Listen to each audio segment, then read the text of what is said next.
back to our channel. How are you guys getting on in lockdown? So today we are going to be making Yorkshire puddings. We're having a roast later, so we are going to make 6 Yorkshire puddings because there's 6 of us, and this is what you're going to need. you're going to need 70 grams of plain flour, 100 ml of milk and 2 eggs. So what we're going to do is we're going to add our eggs into the milk. We're going to give those a little whisk up, so combine that. And once that's combined, you're going to add in your flour. And a little pinch of salt. We're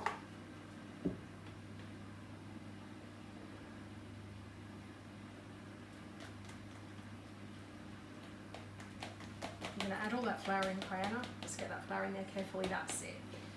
We have spilled a bit, but that's all right.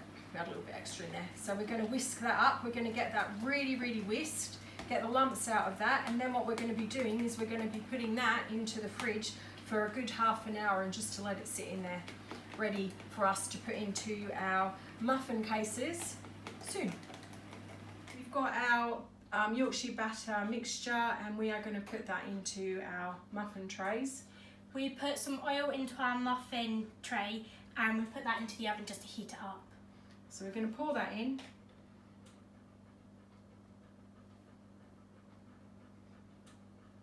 Put our batter mixture into the cases, and what we're going to do is we're going to put that into a preheated oven, 180 degrees, for about 25 minutes or until they're golden.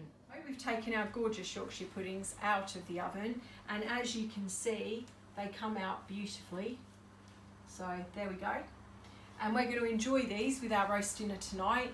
We hope that you guys have enjoyed today's video. If you have, then please like it, and if you try this recipe out, don't forget to send us a photo on Instagram. If you're new to our channel, don't forget to subscribe. And don't forget to press the notification bell. Bye!